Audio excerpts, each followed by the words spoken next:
व्याकरण के प्रकार हम घातों से हल करेंगे कि जो काव्य होते हैं, रस होते हैं, अलंकार होते हैं, उसको कैसे हम कर सकते हैं। तो हमने एक घात के रूप से जो फार्मूला बनाया है वो देखिएगा।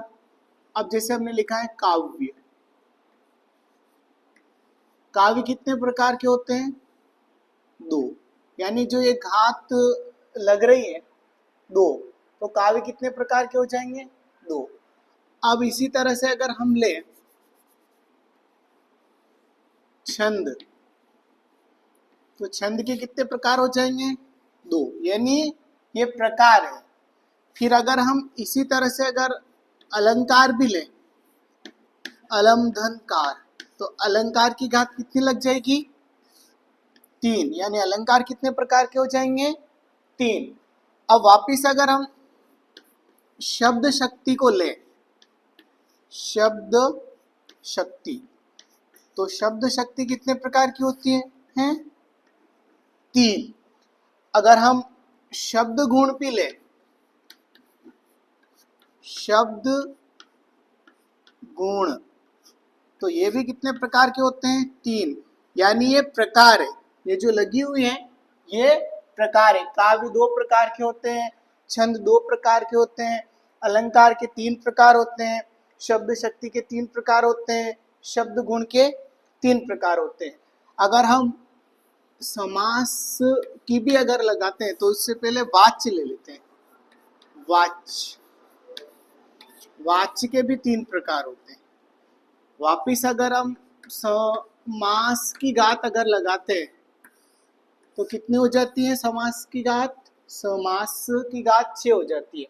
अगर हम रस लें तो रस के कितने प्रकार होते हैं? 10।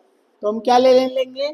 पी, और पी के ऊपर कितनी? 10। पी एन क्या हो जाएगा? प्रकार। 10 एन 10। अब रस के जो अंग होते हैं वो कितने होते हैं? रस के अंग होते हैं 4। एक का अर्थ क्या होता है? अंग, और 4 का अर्थ 4 ही होगा, क्योंकि रस के जो अंग होते हैं वो 4 ही होते हैं।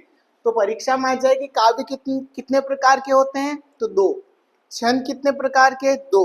अलंकार 3। शब्द शक्ति कितने प्रकार की होती है? 3। शब्द गुण 3। वाच्य 3। समास के कितने प्रकार होते हैं? 6। रस के कितने प्रकार होते हैं? 10। रस के कितने अंग होते हैं? तो 4।